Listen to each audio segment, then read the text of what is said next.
Gloire à Dieu, alléluia, alléluia. Que le Seigneur notre Dieu nous bénisse. Toujours dans la joie de partager la bonne nouvelle avec vous. Nous rendons grâce à notre Dieu. Notre Père, nous te disons merci de nous donner l'opportunité et l'occasion. Merci pour ce jour et merci pour ta parole. Parle à nos cœurs et instruis-nous, éclaire-nous, Seigneur notre Dieu, que je diminue et que toi seul, Seigneur, sois élevé. Merci, Seigneur, au nom de Jésus. Amen. Frères et sœurs, que le Seigneur notre Dieu nous bénisse et qu'il nous garde. Vous savez tous, tout ce que le monde entier est en train de vivre depuis quelque temps, nous avons tous les yeux sur notre Seigneur et notre espérance est dans le Christ. C'est pourquoi nous ne pouvons que prendre courage. Éphésiens chapitre 5, Éphésiens chapitre 5, le verset 8 jusqu'au verset 14. Éphésiens chapitre 5. Autrefois, vous étiez ténèbres et maintenant vous êtes lumière. Dans le Seigneur, marchez comme des enfants de lumière. Car le fruit de la lumière consiste en toutes sortes de bonté, de justice et de vérité. Examinez ce qui est agréable au Seigneur et ne prenez point part aux œuvres infructueuses des ténèbres, mais plutôt condamnez-les. Car il est honteux de dire ce qu'ils font en secret. Mais tout ce qui est condamné est manifesté par la lumière, car tout ce qui est manifesté est lumière. C'est pour cela qu'il est dit, réveille-toi, toi qui dors, relève-toi d'entre les morts, et Christ t'éclairera. Amen, amen. Voilà la parole du Seigneur pour nous aujourd'hui. Paul, dans son épître aux Éphésiens, au chapitre 5, donne cette parole importante. L'apôtre Paul, nous le savons comment il est venu à Christ. Comment sur la route de Damas, il a rencontré le sauveur de l'humanité, le Fils de Dieu, l'alpha et l'oméga, le commencement et la fin. Comment le Seigneur a terrassé Paul et l'a dépouillé de ses intentions qui n'étaient pas nobles. Paul, en ce temps, quand il était loin, étranger de Christ, il avait des motivations qui n'honoraient pas le Seigneur. Vous savez, quand nous sommes loin du Seigneur, on peut être membre de l'Église, on peut continuer d'aller à l'Église, on peut servir même dans le temple et avoir des motivations qui n'honorent pas le Seigneur, qui ne glorifient pas le Seigneur. Paul était au nombre de ces personnes. Et quand il a rencontré le Seigneur l'a brisé, le Seigneur l'a façonné, le Seigneur l'a fait passer des ténèbres à la lumière. Il était un chef religieux, il connaissait la Torah, la loi de Dieu, mais il n'était pas véritablement né de nouveau. Mais quand il a connu le Seigneur, quand il a rencontré le Seigneur, il dira plus tard en 2 Corinthiens chapitre 5, que si quelqu'un est en Christ, il est totalement une nouvelle création. Les choses anciennes sont passées et voici toutes choses sont devenues nouvelles. Paul a expérimenté la nouvelle naissance véritable, authentique. Et c'est lui qui parle. Paul, serviteur de Dieu, qui a été saisi par le Seigneur. C'est lui qui dira un peu plus loin, si quelqu'un est en Christ, il est une nouvelle création. Les choses anciennes sont passées et voici toutes choses sont devenues nouvelles. C'est ce Paul qui va, dans cet épître, parler aux Éphésiens, en leur disant une chose importante. Et c'est pourquoi le thème que je voudrais humblement partager avec vous aujourd'hui est intitulé « L'heure n'est pas au sommeil ». Bien-aimés frères et sœurs, vous tous qui êtes en contact avec nous, l'heure n'est pas au sommeil, l'heure n'est pas à la plaisanterie, l'heure n'est pas à une certaine distraction que l'ennemi est en train de s'aimer aujourd'hui dans l'église. L'heure n'est pas à flâner ça et là à la recherche des choses sensationnelles et émotionnelles. L'heure n'est pas à poursuivre quoi que ce soit. Nous sommes arrivés à un stade où nous devons nous réveiller spirituellement. L'Église est menacée de l'intérieur plus que de l'extérieur. Et vous le savez, que des antéchrists, des mercenaires, des envoyés du séjour des morts, des hommes et des femmes qui sont apparus pour troubler l'Église. C'est pourquoi le temps n'est pas au sommeil. Le temps n'est pas au sommeil. Le temps dans lequel nous vivons, c'est le temps de prendre garde, de veiller, d'avoir les yeux sur le Seigneur. C'est pourquoi, où que tu te trouves, quoi que tu fasses, réveille-toi, ressaisis-toi, examine ton cœur. Est-ce que je suis dans la présence de Dieu? Est-ce que je suis encore véritablement dans la présence du Seigneur et dans l'évangile, dans la parole du Seigneur? Est-ce que je suis dans la voie du Seigneur? Est-ce que je suis dans la volonté parfaite de Dieu? C'est dans cet âge que nous sommes, car l'âge dans lequel nous sommes est l'âge de la grande séduction. Au plus, je viendrai vous dire des choses agréables à entendre, des choses sensationnelles et émotionnelles. Ils vont vous parler de ceci ou de cela, mais prenez garde que personne ne vous séduise, dit le Seigneur. L'apôtre dit, autrefois vous étiez ténèbres, maintenant que vous êtes lumière dans le Seigneur, marchez comme des enfants de lumière. Bien-aimés frères et sœurs, l'heure n'est pas au sommeil. Ce n'est pas le temps de dormir. Ce n'est pas le temps de se focaliser sur des choses inutiles, des choses charnelles, des choses qui n'ont pas de sens. Vous comprenez? Ce n'est pas le temps, ce n'est pas l'heure n'est pas au sommeil. Le serviteur, l'apôtre, serviteur de Christ dit, autrefois nous étions ténèbres, autrefois nous étions esclaves du péché, autrefois nous étions ennemis de Dieu, autrefois nous marchions selon nos penchants et nos désirs. Maintenant que nous sommes en Christ, si véritablement nous avons fait la rencontre avec le Seigneur, si réellement nous sommes passés de la mort spirituelle à la vie éternelle, si réellement nous sommes passés de Satan à Christ, des ténèbres à la lumière, et le Saint-Esprit rend témoignage à notre esprit que nous sommes enfants de Dieu, il y a une chose que nous devons faire. Et c'est ce que Saint Paul dit ici aux Éphésiens. Maintenant que vous êtes lumière, il y a une chose que vous devez faire. La première chose, la première attitude que nous devons avoir, parce que l'heure n'est pas au sommeil, c'est de marcher comme des enfants de lumière. Nous ne devons pas marcher comme des enfants des ténèbres. Nous ne devons pas marcher comme des fils du diable. Nous ne devons pas nous comporter, nous habiller et parler, réagir et agir comme des fils des ténèbres. Malheureusement, ces derniers temps, nous sommes en train de voir une autre race de chrétiens qui marchent comme des fils des ténèbres, qui aspirent à des ténèbres, qui ne pensent que ténèbres, qui imitent les ténèbres, au point où le monde est en train de pénétrer l'Église de Dieu. Nous devons nous réveiller, prendre garde à nous-mêmes. Quelqu'un l'a dit, si vous ne gagnez le monde vous gagnera certainement. Bien-aimé, l'heure n'est pas au sommeil, c'est un cri de cœur. C'est un cri de cœur. L'heure n'est pas au sommeil, l'heure n'est pas au relâchement, l'heure n'est pas à l'assoupissement, l'heure n'est pas à remettre à demain ce que nous pouvons faire aujourd'hui. L'heure n'est pas à la recherche des choses sensationnelles. L'heure n'est pas à ce que vous entendez dans les milieux protestants évangéliques, dans la grande majorité où on vous dira que c'est le temps de régner, c'est le temps de dominer, c'est le temps de posséder. Non, l'heure est véritablement à la sainteté, à la pureté, à craindre Dieu, à nous éloigner du mal et à nous exposer au Saint-Esprit.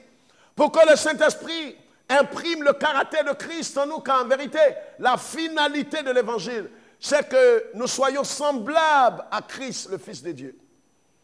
C'est cela la finalité de l'évangile. La finalité de l'évangile, c'est que nous soyons semblables à Christ.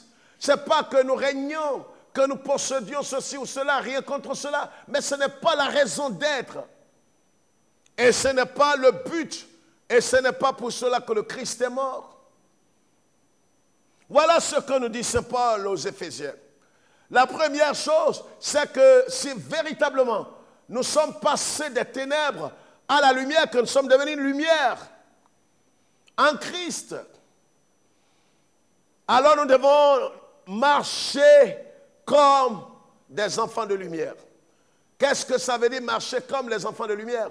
C'est de faire tous, c'est de faire toutes choses. Pas la lumière et dans la lumière. Nous ne devons pas avoir une conduite astucieuse, une conduite de ruse, de malice, d'hypocrisie. Nous ne devons pas imiter le monde, avoir un pied dans le monde et un autre pied avec Christ. On ne peut servir deux maîtres à la fois. Aujourd'hui, nous voyons les ténèbres se manifester dans nos milieux. Si nous sommes véritablement nés de nouveau, si nous sommes véritablement de Christ, je ne dis pas si vous êtes protestant, vous êtes évangélique, si vous avez été baptisé ou si vous imitez des langues, vous tombez en transe. Parce que cela est très courant dans nos milieux aujourd'hui. Parce que quelqu'un imite des langues, quelqu'un tombe en transe, quelqu'un rampe, alors on croit qu'il est né de nouveau. Il se moque de lui-même. Mais si réellement nous sommes nés de nouveau et que le Saint-Esprit rend témoignage à notre esprit que nous sommes enfants de Dieu, selon Romains 8, 16, alors nous devons marcher pas comme les fils des ténèbres, pas comme des religieux, pas comme des pharisiens, mais nous devons marcher dans la lumière, une conduite dans la lumière, une attitude de lumière. Il ne doit pas avoir toutes sortes de contrefaçons dans notre vie. C'est dans nos milieux aujourd'hui qu'on voit toutes sortes de dépravations, de débauches, d'idolâtrie, de fétichisme. Et cela, je le dis toujours à ma honte, aux yeux à la barbe de ceux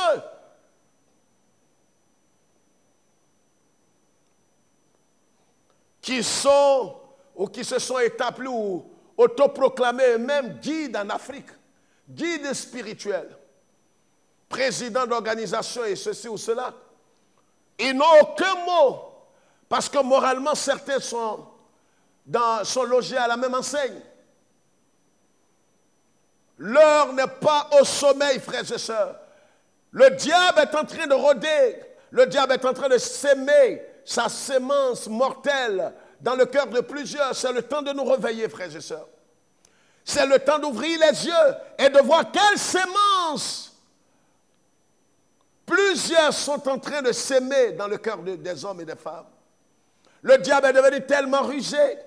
Le Seigneur Jésus l'a dit, le blé et l'ivraie seront tellement identiques qu'il sera difficile à l'esprit humain de discerner quel est le blé. Vous comprenez? C'est dans ce temps que nous sommes. La confusion est grandissante. Il est difficile de faire la différence entre le faux et le vrai. Mais nous qui sommes véritablement de Dieu, sans fausse modestie, nous qui avons le témoignage du Saint-Esprit dans notre cœur, que nous sommes passés des ténèbres à la lumière, nous devons marcher premièrement comme les enfants de lumière. Nous devons marcher comme des enfants de lumière, rejeter tout ce qui est ténèbres, ne pas marcher avec les fils des ténèbres. Faites tout pour ne jamais être amis des ennemis de Christ. Vous m'avez compris. Ne faites pas ce que le monde est en train de faire. Faites tout ce qui est en votre pouvoir pour ne pas être amis des ennemis de Christ. Il y a des hommes et des femmes parmi les chrétiens qui se sont eux-mêmes établis comme ennemis de Christ. Ne soyez pas leurs amis. Et ne soyez pas ennemis des amis de Christ. Ne coopérez pas. Vous voyez, tout cela, c'est cela aussi marcher comme des enfants de lumière. Ce n'est pas la grande foule. Ne rejoignez pas la grande foule si vous n'avez pas le témoignage de l'Esprit que la foule ou ce groupement ou cette association de chrétiens ou de pasteurs est dans la vérité. Vous comprenez? Le royaume de Dieu, ce n'est pas la démocratie. C'est pourquoi le Christ seul fait la majorité. Il est seul, mais il est majoritaire. Ça n'a rien à voir avec la démocratie. La démocratie, c'est une autre chose. J'ai dit démocratie. Démocratie. C'est une autre chose. Nous sommes dans le royaume de Dieu et nous devons comprendre cela. Frères et sœurs, voilà ce que dit Saint Paul. Marchez comme des enfants de lumière. Et il va plus loin pour dire, examinez ce qui est agréable au Seigneur. Nous devons examiner ce qui est agréable au Seigneur. Qu'est-ce qui est agréable au Seigneur? Est-ce que ma manière de marcher, de me vêtir, de parler, de me conduire, est-ce que ça plaît au Seigneur? Vous comprenez? Est-ce que ça plaît? Je ne dois pas rentrer dans la tendance. Ce n'est pas parce que tout le monde le fait que cela vient du Seigneur ou cela plaît au Seigneur. Mais je dois examiner toutes choses à la lumière de la parole de Dieu. Et la troisième chose, il dit, ne prenez point pas aux œuvres infructueuses des ténèbres, mais plutôt condamnez-les. Alléluia. Ne prenez pas part aux œuvres infructueuses des ténèbres. Comment est-ce qu'on peut prendre part aux œuvres infructueuses des ténèbres? En nous associant à des hommes qui sont en train de faire des choses horribles. Allez s'associer à ceux qui enseignent des doctrines de démons. Si vous rejoignez ceux qui prêchent l'évangile de prospérité, vous êtes en train vous-même de condamner votre propre âme, car en vérité cet évangile perverti est maçonnique et infernal, ne conduira personne au salut. Un évangile qui vous dit que Jésus est mort pour que nous soyons sauvés du péché de la pauvreté, comme si la pauvreté était un démon. Et que Jésus serait mort pour que nous soyons guéris obligatoirement. Ça sonne joli à entendre. Et que Jésus serait mort pour nous délivrer de toutes sortes de misères et de problèmes.